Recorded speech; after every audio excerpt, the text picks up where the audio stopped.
Welcome to Tekolamo Music. In this segment, we are going to talk about the architecture of rhythm in African music. Many people think of rhythm simply as keeping time. However, in African music, this is the heartbeat. In African music, rhythm is the driving force of music. Rhythm is that thing that makes you feel like it is a sin to sit on your chair while the music is running. This is the organization of energy in music for Africa. In this session, we explore why our rhythms sound the way they sound and how this comes about. It is not mere guidelines that we find our music having the rhythms that they have. People talk about syncopation. Why do we have syncopation? People talk about, irregular time. Why do we have irregular time?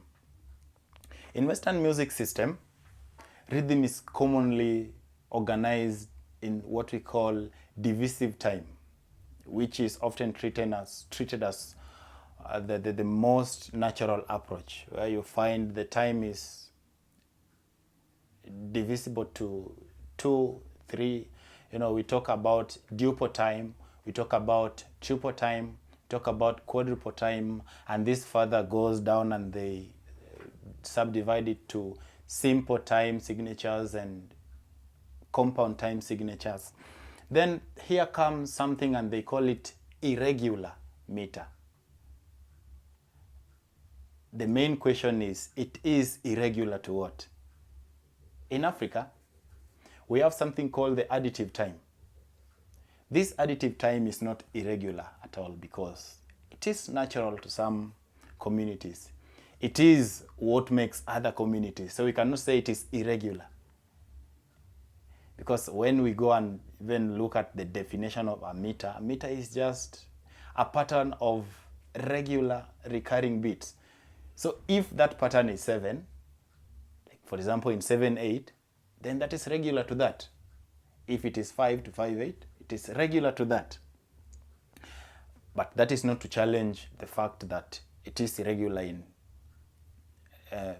when we compare it with the simple and compound time, which without doubt is one of the most common time signatures or the common meters in the world if we look at Western music. In Africa, rhythmic organization is far more than expansive.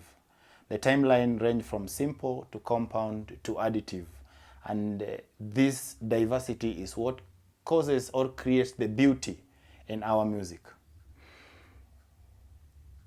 When we discuss rhythm and when we ask the question, what makes our rhythm, what makes our music sound the way they sound, we are going to look at some factors also. And these factors are just factors like what we considered in, or what we mentioned while we were talking about the melody. Things like the language, let's talk about the timeline system. Let's talk about the additive meter. Whereas additive meter is usually a compositional technique in Western music. In African music, additive, it's the music itself.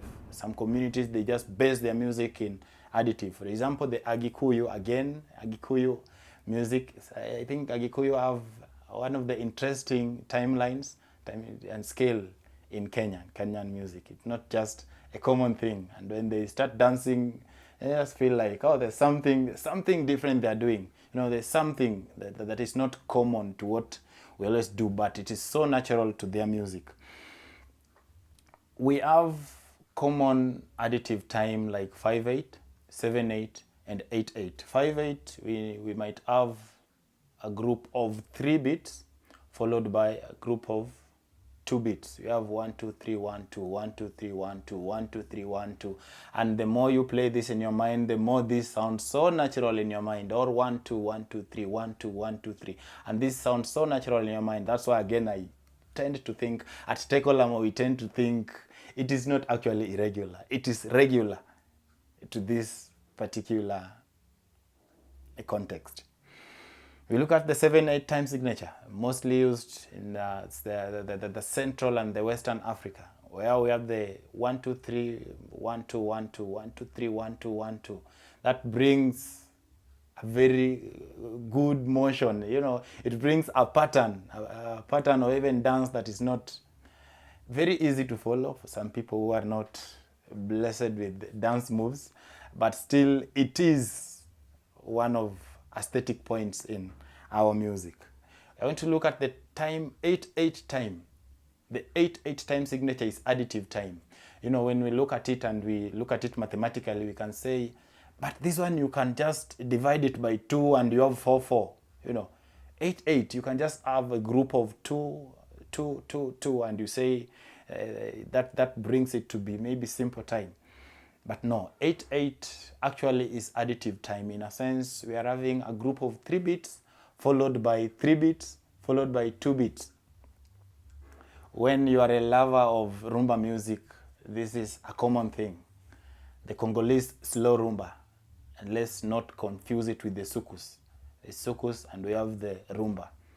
The rumba is slow, and we always have the pattern of cha cha cha cha cha cha cha cha cha cha cha cha cha cha cha. This is 1 2 3 1 2 3 1 2 1 2 3 1 2 3 1 2 1 2 3 1 2, bringing that sense of rumba, the danceability of the rumba music, which is additive time. Actually, that is a very common thing in our music. Many people do it in, let's say, 4/4, which is not bad. You will still get the same result, but how do you find now, how do you bring the African part of it? The ta ta ta ta ta ta ta ta ta ta ta ta ta ta. How do you bring it? By understanding that this is additive time. This is 8/8. You are having a group of 3 followed by a group of 2. Closely related to the additive time is the Hemiola time, which sometimes is referred to as the multi-rhythmic reality, the multi-rhythmic time, you know. Hemiola time is when now we feel like 2 time signature or 2 meters are running at operating simultaneously. For example, duple against triple or simple against compound. You know, you'll feel like one time we are having, or one line is playing 3/4, while another line is playing 6/8, or is playing something that is not generally 3/4. Closely related to the additive time is the concept of hemiola. Hemiola occurs when it feels as though there are 2 different metric groupings which are operating simultaneously. For example, duple against triple or simple against compound. You know, when you feel like, yeah, I'm getting 3/4, but I'm also getting groups of 2 somewhere. So you're getting 1 2 3 and 1 2 also somewhere deep in the background. That is now what we call hemiola. We have 2 types of hemiola time in African music context. We have the horizontal hemiola and the vertical hemiola. Horizontal hemiola is linear in nature. The same beat is first divided into 2, then divided into 3. Or the same beat is divided into 3, then divided into 2. Just to bring it into context, let's say we are in the time signature of 2/4.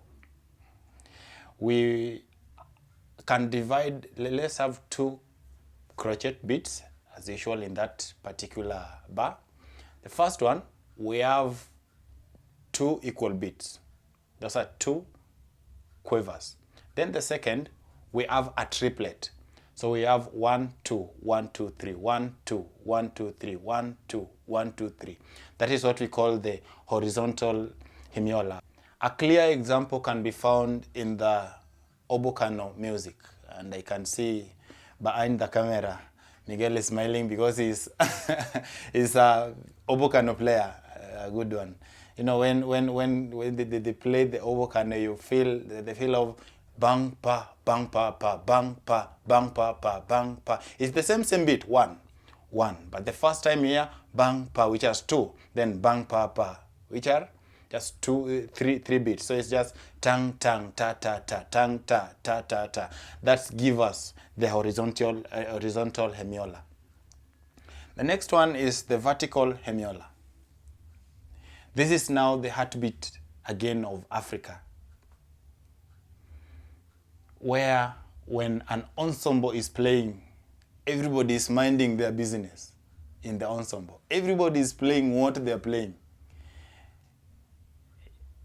And they are coming to one timeline, but you feel like, I feel like the drums are having a different time. Okay, the marimba is playing this and that, but the rhythms are not that metric related, but at the end of it, they're creating what we call the polyrhythmic patterns. This is where we come with the African polyrhythmic music, where distinct rhythms, rhythmic timelines complement rather than compete with each other, where each instrument maintains its identity while contributing to a unified rhythmic structure. Why does the African rhythm have the drive? Why does African music have the drive? This is where now we come and now learn why we have the Hemiola. We come and learn why we have the additive time. Why they sound the way they sound.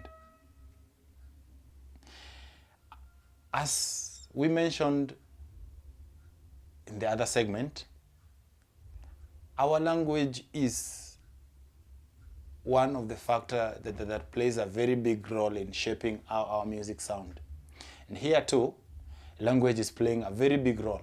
We said our language is tonal language, and the word just makes sense when spoken, has a meaning when spoken.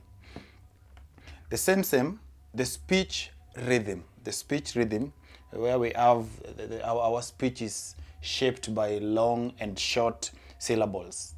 The speech rhythm always transfers to our music.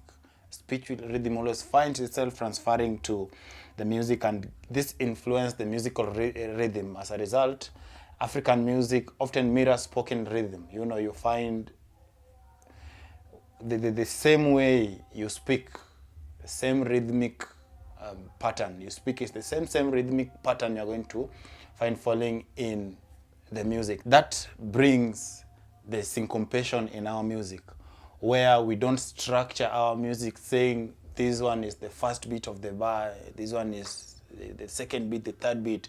Yes, we have a sense of meter. There's a metric sense in our music, but the syncopation will come in because now we don't say the beat one must be strong, this and this. You find yourself just placing them where they fall naturally in our language. Additionally, our language requires a point of arrival or resolution, which translate to rhythmic landing points in music, where now we have where the music lands, where we put the accent in the words. And again, just use the same example of Swahili music, the Swahili language, where the first beat of the bar is always accented, and that one you always find that what is there is the penultimate syllable, the second to the last syllable. It always finds itself on the strong beat, giving our music a very good pattern. And you sing it and you say like, maua mazuri yapendeza, maua mazuri zu is where we come. Yeah, pendeza. Ndeza is where the penultimate syllable is. What the Kiswahilians will call mzizi. Mzizi wa hilo neno for that case. Talked about syncopation as a feature of African rhythm, where there's a deliberate emphasis of offbeat. You know, there's a deliberate, you put a strong beat, where generally when we look at music, when we study music theory, we might feel like, okay, that was not supposed to be there, but that's how African music is created. I'd say rhythm in African music is not merely a framework for counting beats. It is the pulse of life. It's shaped by language, movement, and communal experience. The reason why this happens, we'll actually say and talk about our dances. You know, a dance can be even a factor. You know, when you talk about music in Africa, you don't talk about music and live dance. When you speak about dance, you must speak about music. So when when we start dancing, you find yourself singing, or when you start singing, you find yourself dancing, even if they were just drum beats that were accompanying that particular dance. So you are just dancing to drum beat. You'll just find yourself starting to maybe put a song here and there. And since you are following that groove, you'll just find yourself developing rhythms as per the dance. This makes our music so unique and special. Thank you for joining us in this session. The next session will be speaking about the architecture of harmony. And when we talk about harmony, people start thinking, okay, do we have harmony in African music? Join me. Let's see how we treat harmony in African music. If you have not subscribed to my channel, do subscribe as we study the African musicology. Welcome. Thank you. Bye. See you on the next video. Let's continue studying African music.